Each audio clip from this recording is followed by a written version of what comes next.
Hey everyone, and welcome to Parallel Magic, the science fiction and fantasy book show. I'm Kate M. Colby, joined as always by my friend and fellow author Jonas Lee. And today we will be talking about Cinder by Marissa Meyer. How's it going today, Jonas? It's good. It's been a long time. I feel it's been, a month, I think, since we've sat down together?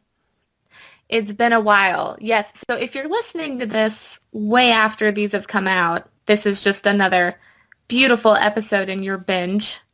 But if you're listening to them live as we release them, then you'll know it has been a while. But It's between, it's say, summer. between softball and, yeah, exactly. There's just so many things going on. It's kind of hard to be prompt as we can during the academic years. Yes. So hopefully you've been enjoying your summer, dear listeners, and using the extra 45 minutes in your week to go out and spend time with your family and barbecue and drink rosé and all that fun stuff. But now we're back to it. Now we got to get back into the books. Hell yeah. I'm Finish out excited those about summer it. reads. Heck yeah. So we're going to do it a little bit different now. I know before we kind of had an overview of the book and then would go into more of the spoilers. And I think with more we talked about it, if you're already listening to it, you're either expecting spoilers or you're wanting to know if this book is good enough to actually read.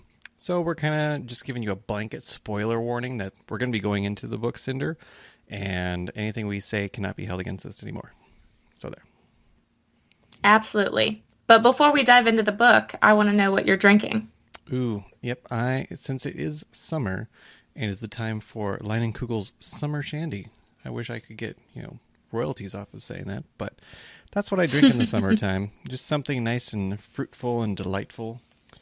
And what about you? What do you have on or in your glass, I should say? I'm I am having a gin and tonic with a squeeze of lemon. Ooh, also citrusy. Yeah. Yes, something just very light and refreshing. And when you guys see the bottle of the gin on social media and like how classy and fancy it is, I think you'll see why I chose it for this royal book. Yeah, I tried to do thematic, and I started thematic with drinks, and I've just been shitting the bed with it ever since. Just like, nope, whatever's in the fridge, I'm just gonna grab it and drink it.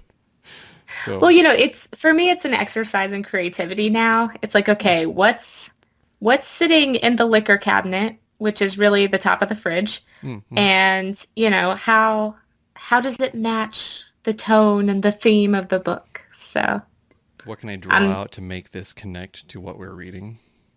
exactly.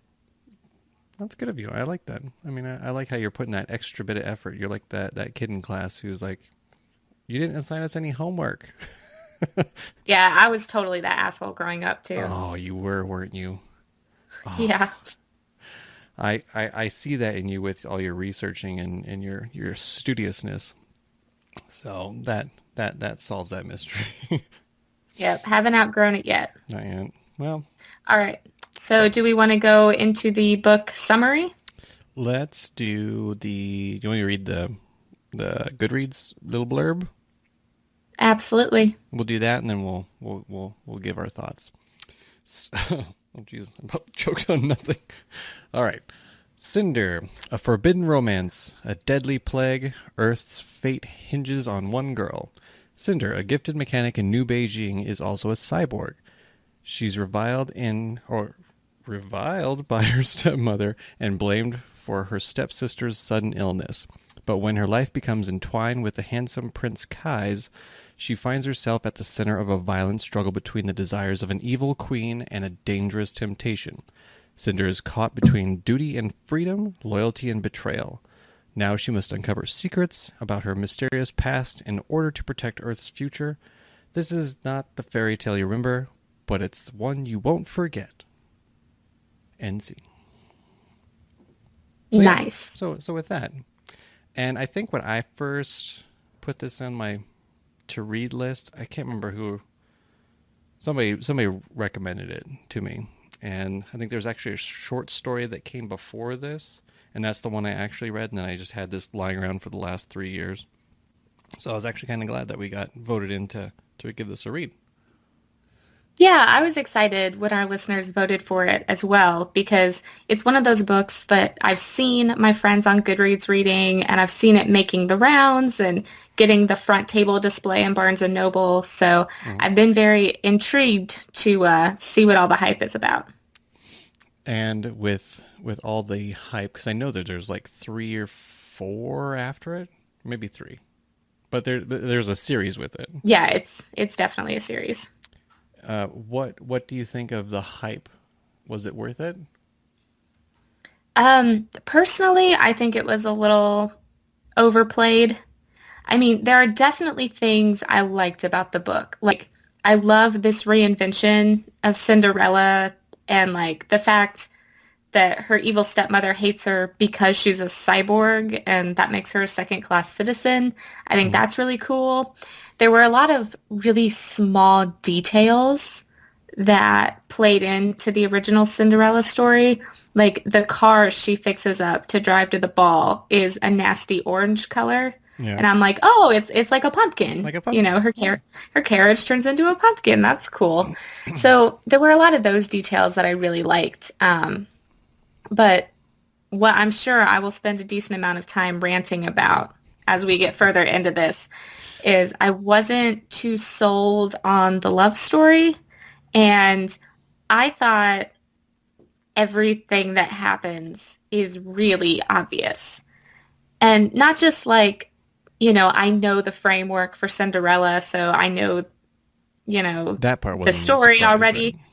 Yeah, but like some of the stuff that was supposed to be new and original, like I guessed really early on, and that was disappointing. Yeah. So overall, let's cut away the plot part. What do you think about the writing of it? I think it was all right. It was definitely effective.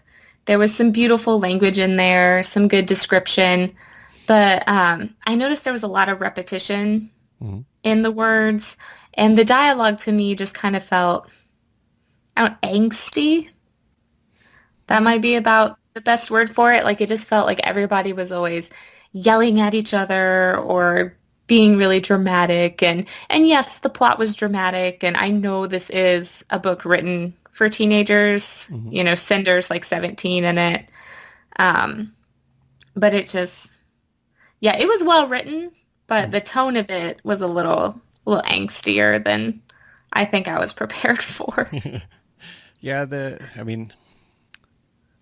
I wouldn't really like put it into the stratosphere of one of the greatest writers of our time type of thing. But yeah, it was adequate. It did what it was supposed to do. It carried a story along.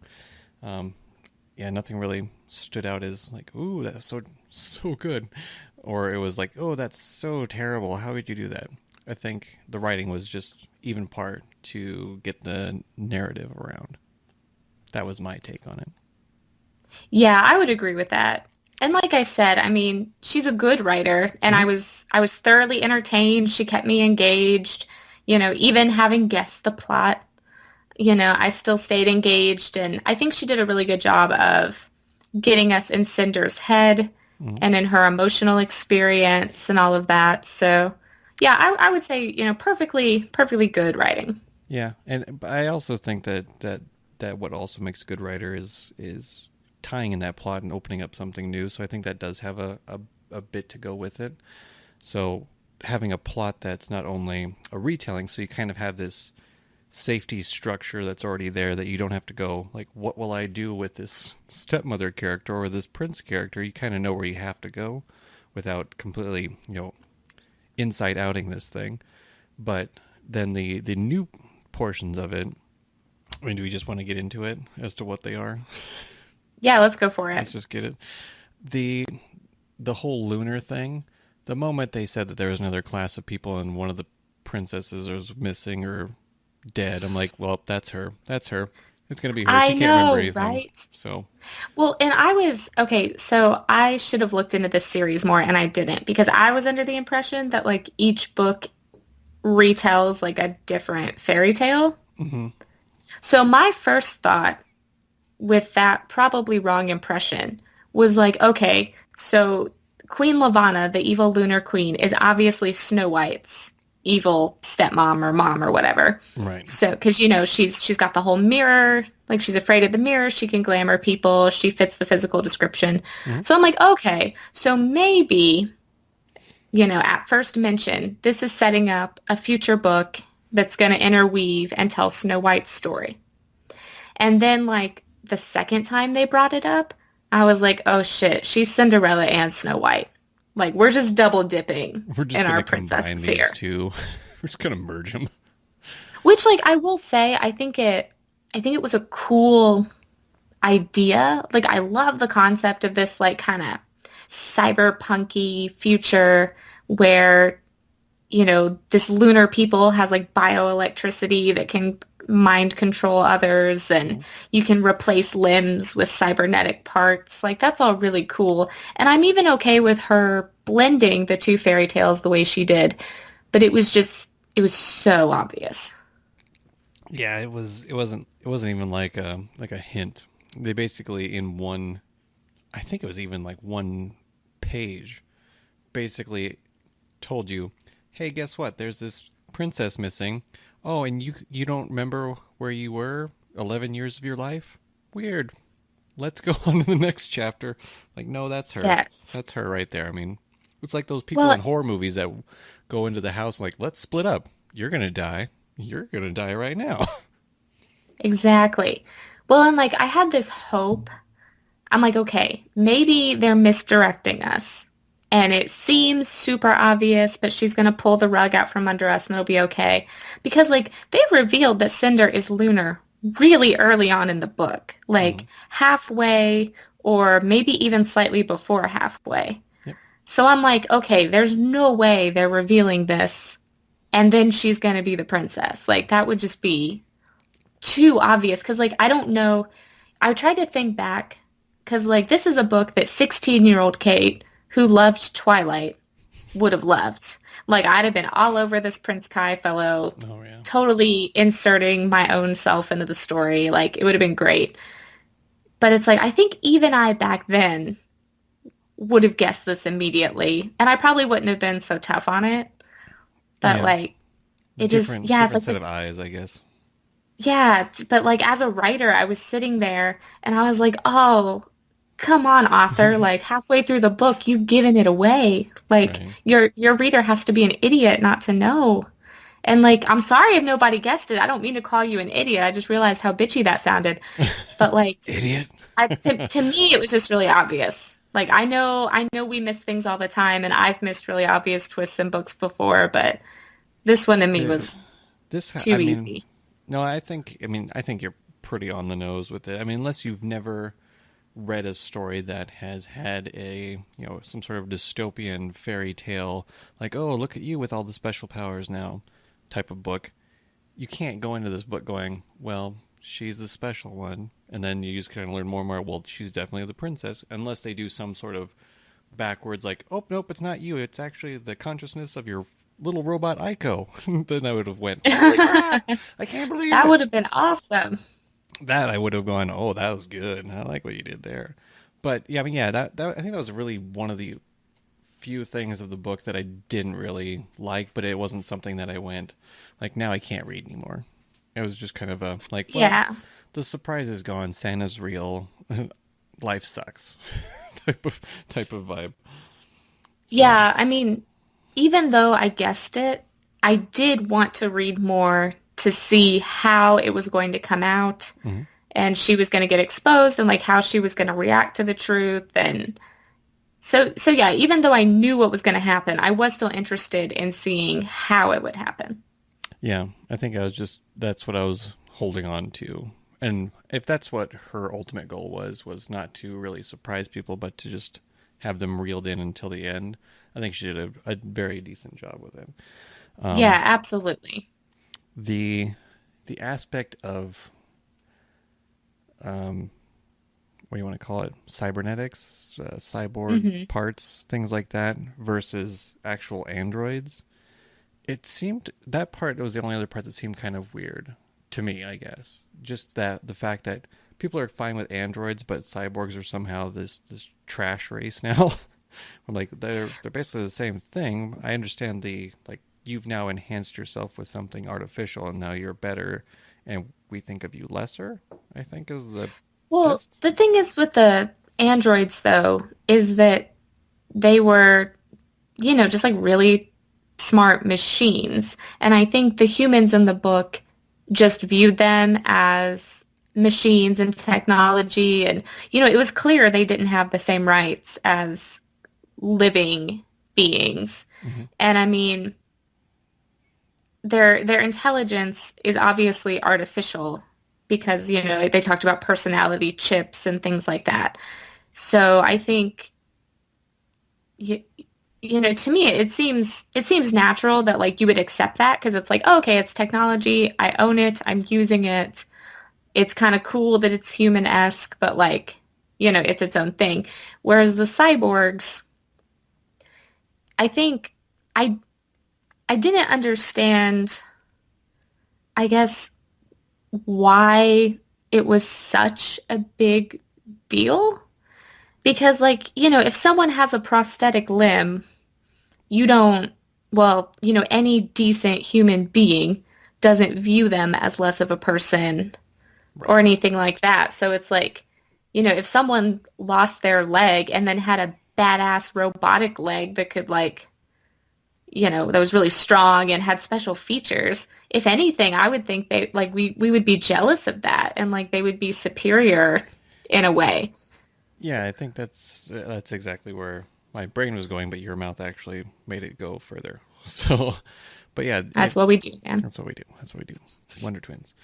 So with that, that was the other thing. Is just like, how are they lesser when I think that they should be? I mean, I figure them as like X-Men type people, just like a little bit above, and they're trying to make it into this alternate class, but bring in the prosthetic part that just makes you go, oh yeah, that would be dumb. It's not like people are running around with people brains and robot bodies. It's just like a prosthetic. It's She lost a hand and a foot, I think, right? Yeah.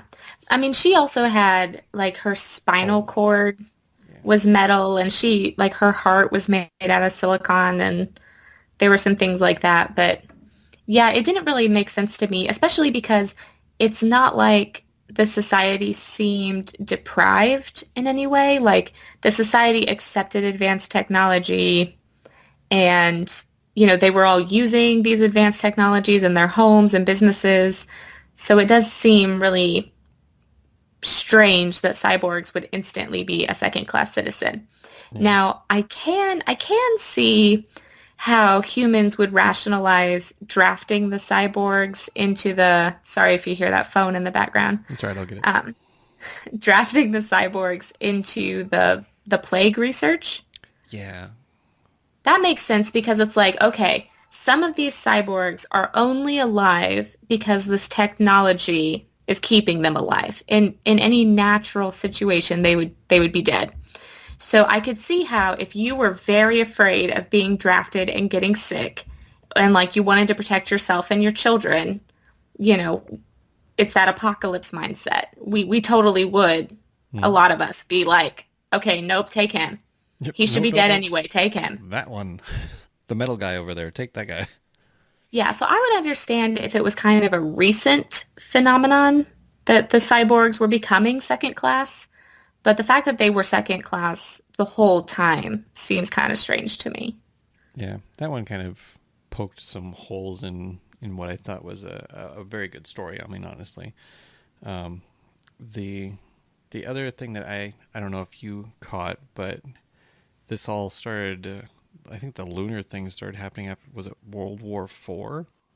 Is that what they were saying? Yes. Yeah. So we just skipped three, went right to four, and then we have to imagine what happened afterwards, which I guess is a really good setup for if you want to go back and retell things beforehand, then boom, you have your scenario. But I I hung on to that. I'm like, tell me more. Like what else happened? And then it just went back to the fairy tale. So that part drove me away too. I'm like, damn it, I wanted to know more about World War IV and laser fights and all that shit. Yeah, I would have been really interested to know more about the history and like how we got from our present day into this this futuristic society where the world's divided more by continents than Hmm. actual countries. And but I mean, at the same time, thinking about it from the author's perspective, you know, she still created a really cool world that Hmm. intrigued me, which is her job, and she doesn't have to fill in all the blanks. And honestly, it would be, if she did try to explain everything, I think for a lot of people that would corrode the credibility of the world because they'd be like, oh, well, World War III wouldn't start that way, and Right. oh, this couldn't happen like this. But by like making a whole different way of measuring time and just like referencing these vague events, she brings it into things that we can understand, but also establishes like this is a new world, so we have new rules. And I think it helps us as the reader like kind of suspend our disbelief and just get on with the story. Yeah, I mean, that's a good point. I mean, the more you start giving explanation of things, the more you have to actually justify that explanation. Mm-hmm. I I can only imagine, like, especially when I don't even remember the date was like 24 something. It's like 400 Yeah, and years in it the future. was it was measured in TE. And that's right. And I didn't know what that was. I just kind of went, yep, go. Just keep going. Yeah, exactly. So obviously, whenever they redefined the borders of the world, they must have like reset the calendar and started measuring a new era of time. But I agree, like I would have been really interested to know more about how the lunar people evolved. Because like they started, my understanding was they started out as humans Hmm. and then we colonized the moon and then they like became their own people with their own government. Yeah. And I would love to read a prequel just about how they came to have their bioelectricity powers and all of that. Yeah, apparently moon dust makes you like superhuman or something. I'm not sure. But yeah, I mean, I understand where you're coming from. I mean, and I was kind of in the same boat going, how the heck? Never mind. Just, yeah, let's just go on with this story. And that was one of the things that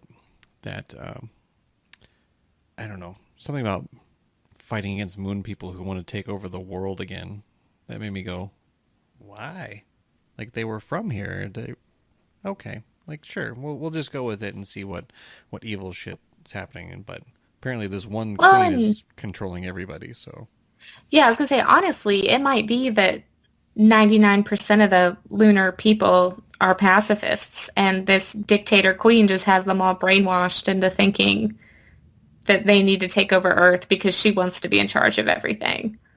Like, we really don't know enough about their society to make judgments, but I assume because the ending was definitely a cliffhanger. So I assume that in future books we will get more into the lunar people and their culture and either a war or very narrowly escaping war. yeah, there. I was just trying to look at some of the books that come before and after, and there's few of them out there. So I read the very first one, which was called Glitches, and I think it was like a short story that involved Cinder, or maybe it was somebody else that I'm totally implanting right there. But then there's another one so they have a point 0.5, right? So it's not number one, Mm-hmm. point 0.5. Right. Then they have a point 0.6, and then they have 1, Okay. and then they have 1.5, and then they have 2, and then they have 3, and then 3.1, and then 3.5, and then 4, and then 4.5. I think when you start getting to that point, just make it the next one. Just make it the next one, because now you just got this infinite number of stuff in between, which if you're going to write and this is the only thing you're going to write, then kudos to you, I guess, because you're saving your ass. But I don't know, when you have 8 or 9 books and all of a sudden you have to put little points in between every one of them because you're like, oh wait, this story.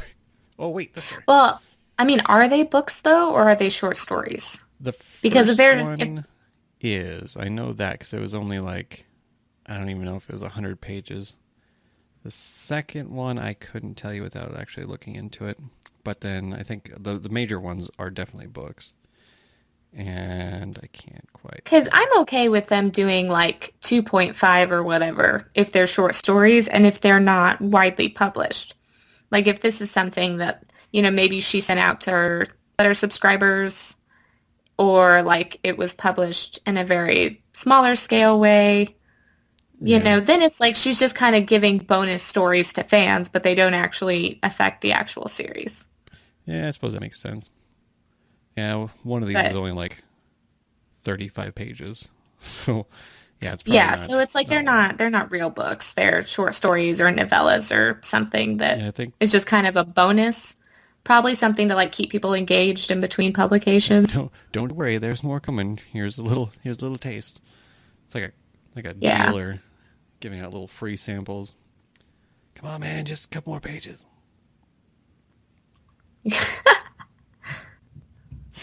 So, speaking of that ending, though, how did you feel at the end? I don't know. I like it when I like it when any author can really wrap something up enough where you can go, that was it, or that could be it. It's when you kind of leave that, you're not even to that up curve yet, you just know we're going back up, but it's just kind of like, now you have to read more. I don't want to have to read more to know how this section ends. I would like to have the option to come back and read more. I'm trying to remember the ending specifically, though, because I finished the audio book for this a week ago, so my brain's just kind of thinking towards the ball, and then somebody's revealed, and that. Yeah, I think the ending was just so, like, I could see the ending coming, so when it was happening, I really wasn't processing much, like, ooh, that's new information. It was more like, yep, this is how I figured it would go, and then it was just, like, done. Like, wait, what? That was it? Yeah.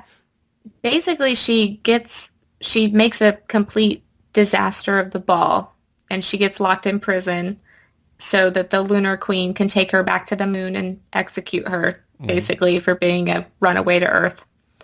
And the doctor comes into her prison cell and says, hey, here's a new fancy hand and foot. They're rigged with a bunch of helpful things that might help you escape, wink, wink. I'm going to Africa. Maybe you'll go to Africa, wink, wink. Who knows? By the way, you're the princess, and millions of people are counting on you to avoid an interplanetary war, wink, wink. Okay, don't die. Yeah, and then he just leaves, and she's sitting there in the jail cell, and she, like, resolves that she's going to break out, but you don't actually see her break out. Yeah. Or, like, I think, for me, what needed to be resolved was at least I know people, my husband in this house making all this noise. I needed to see something more get resolved because, like, we found out the truth about her, but we don't, and we know her next steps, but, like, if they just would have showed her breaking out of the prison cell and then, like, ordering a hover car and being like, I'm off. Yeah, that to me would have been a little more satisfying.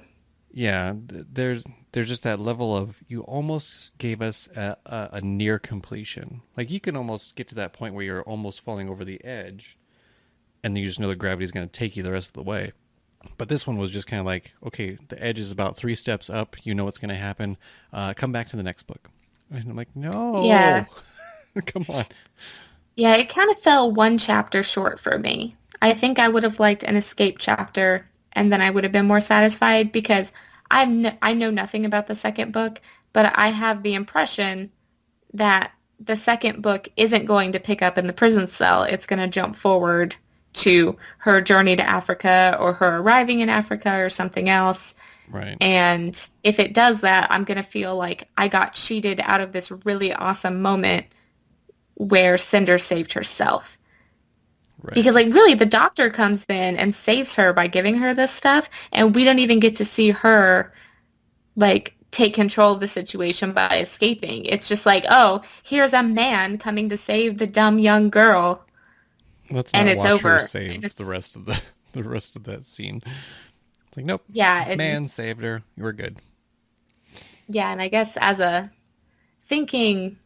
like what I would want to get out of it as a teenage girl, I feel like that's really unsatisfying. Yeah, but I guess in opposition to that, not necessarily agreeing with it, but if you think back to earlier fairy tales, they're all about the man saving the girl and that kind of stuff. So maybe that's what maybe that's what she was going for. Yeah, yeah, but if you're putting cyborgs in it, you Yeah, can put a little more put a little more oomph. female empowerment in it. Yeah, I really wanted to see her like punch through something, leave a hole right in a wall or something, but that never happened.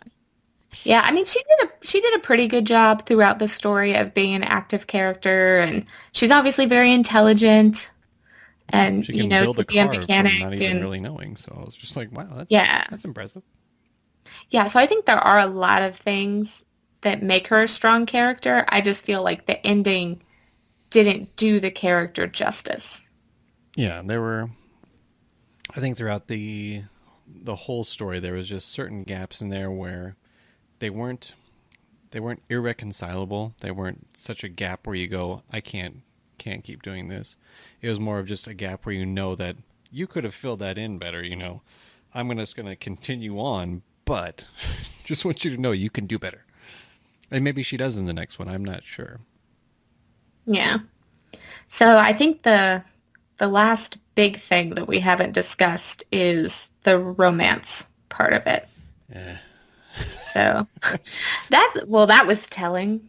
Yeah. It wasn't like terrible romance, but it was just kind of I don't know. I see these, Prince and Pauper type romances where it's like, oh, you're the the peasant and I'm the king and now I'm going to love you.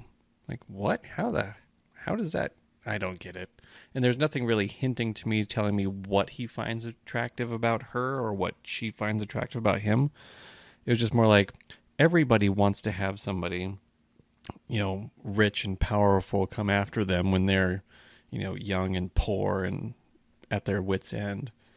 And I mean, I guess that's a fantasy you can have. For me, it was just kind of like, yep, I've only read this forever. Like, can we Yeah, just move? I think it is a step above the classic Cinderella, Yeah. because the classic Cinderella is very much like they meet at the ball and dance and they're madly in love. And he can't remember her face, but sure as hell he's going to remember her feet. Right. Yeah. But I think, you've got to think too that like she's 17 and he's I think 19. I think so. So, she sees a hot guy who's a celebrity. Mm-hmm. She's going to be instantly attracted to him and instantly interested. And I think as the story progresses, he shows some vulnerability. He shows that he really cares. And so I get it from her side. Maybe not love, but I get like serious romantic, lustful interest from her side. And I think that was all just supposed, though. It's not like she really addressed it, other than like her heartbeat or adrenaline went up at one point, and that was basically all that was said about her having a pull to him. It was just more of like, yep, you're the prince. I should definitely love you no matter what. Well, I don't think though. I mean, the love was implied, but Cinder never said that she loved the prince. That's true. So in She that just said that she romantic, cared about him and she was attracted to him. yeah, that's true. But I guess from his perspective, I'm not really seeing what the inherent attraction is. I mean, because it's never described. So Yeah, I fully agree there. I think if I'm psychoanalyzing him, I think the reason he was interested in her is because she didn't instantly fawn over him. She was she was different from other girls in that way, and she was a challenge. And, I think by the end, he cares for her as a human, and he's obviously a very good guy. Like everything, his whole character, he's really concerned about doing the right thing and being liked by his people. So, at the end, when he doesn't just immediately send her off for execution and he tries to defend her, I think speaks, to the fact that he's a good guy, not that just like he's oh my God, he's in love with her, so he wants to save her and marry her. Like, none of that was really there. Yeah. But I agree that, like, when you really stop and think about it and break it down, I think it made sense, and I think the romance withheld the L word in a good way to where they could, like, fall deeper in love in future books and make it feel more authentic. But I think just, like, as I was reading it on the surface, I was just kind of like, okay, well, this feels a little by default. Like a fairy tale, it's like by default, but Yeah, I don't know. it was a little bit too much default there, I think. That was the only thing. So that's where yep, that's where I was at. On a fun, baby fun, not trying to be disrespectful to you, but when I started reading some of these passages, replace the mechanic with a call. Oh, I know. I know. And I'm going, holy shit, did I just read something that my friend wrote? Like, no, Yes. that can't be right. But then the No, sick dad that's dead, and then I kind of went, wait a second, what if that was... And yeah, my brain went that way. So, and I'm referring to Kate's book, by the way, if none of you have read that. I'm referring to Kate's book. It definitely follows the Cinderella theme. Like it's it's the poor, pauper, disenfranchised, orphaned girl who, falls in love with the prince. And no, I swear too, I was thinking that the whole time I was reading this, and I was like, oh my God, my first book must be total shit. Because do you ever just read something that's similar to what you've written before and go, oh shit, oh shit, oh shit. Like, please don't let it be this. And then you kind of get close to it and you go, oh no. Absolutely. What's so funny too is when I wrote my first book, I didn't realize that I'd written, my own kind of version of Cinderella. Okay, like a and then fairytale. Yeah, and then like one of my first and worst, but like really kind of hilarious 1-star reviews was like basically called it out as like a shitty Cinderella story. And when I read that, I was like, oh, he's right. Like, I was like, oh, he's right. This is the Cinderella framework. And I mean, I like to think that there are other things that redeem it, but like, no, I totally. And that's why I was trying to like make sure that you understood that I'm not comparing this story to that story. But there was just enough similarity where I went, huh. I wonder if she's seen this or not. 'Cause sometimes we have our own like author blindness to things that we read. But I was like, oh, no. Delwyn's Ico, and this is that, and this is that, and this person's that person. And I was just like putting them across, and they went, well, that's completely different. But, there wasn't a brothel in Cinderella. So you have that. No, you are dead on with that for sure. I'm sorry if I embarrassed you.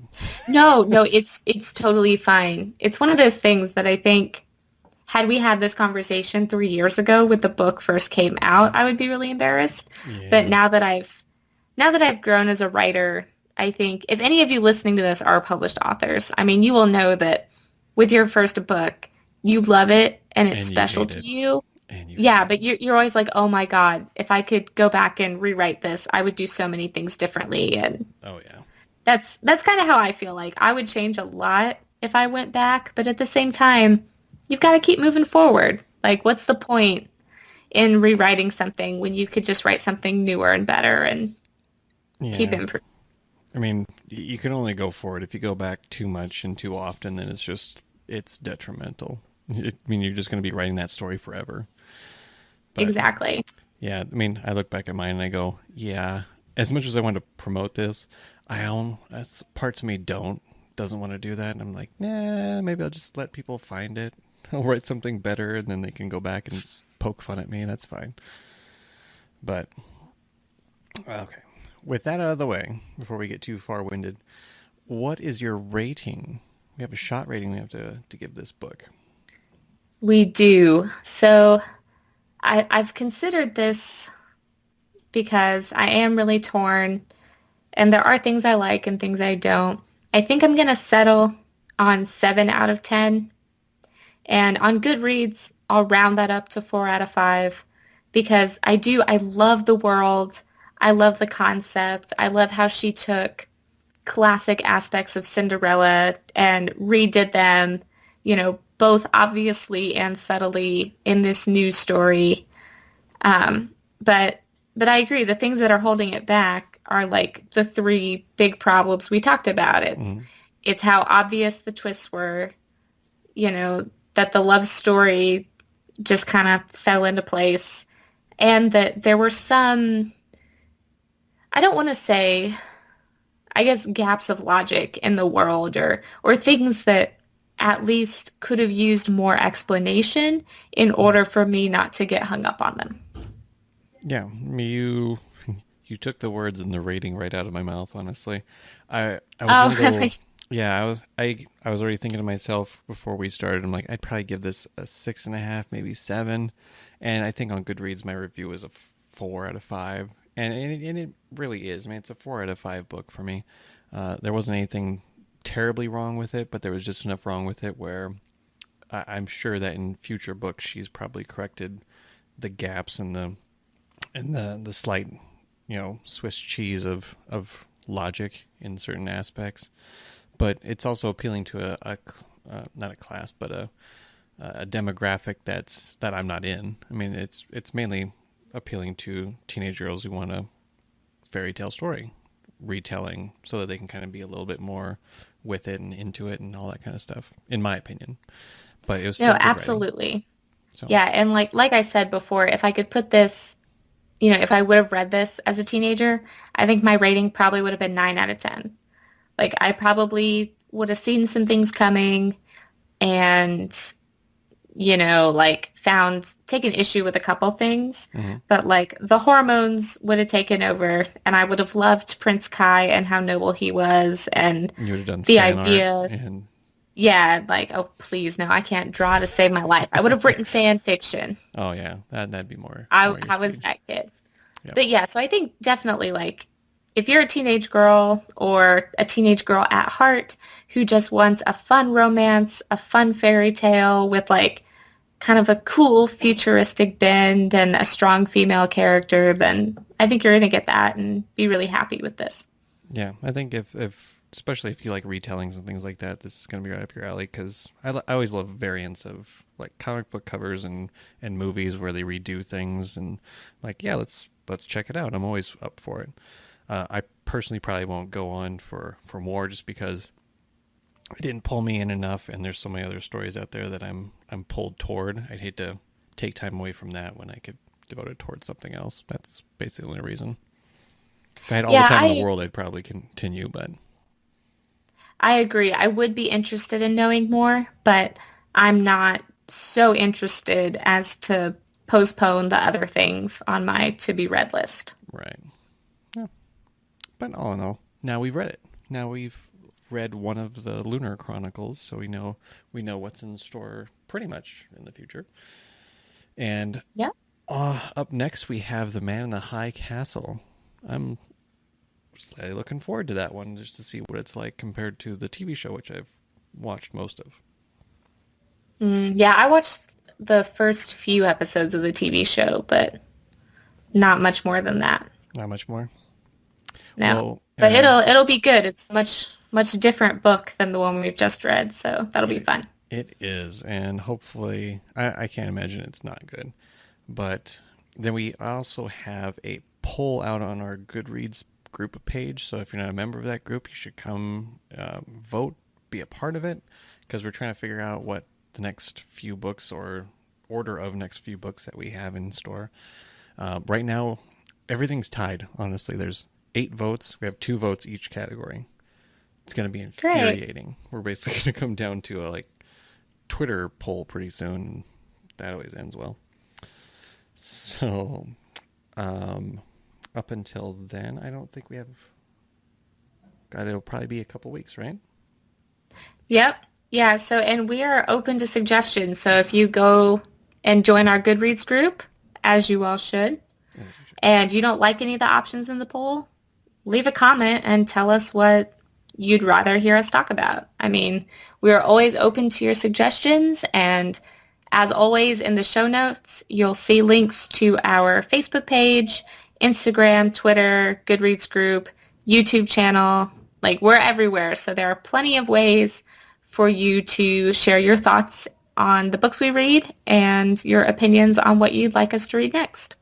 Absolutely. So with that being said, I will end this episode and raise what's left of my bottle and say cheers to you. Cheers!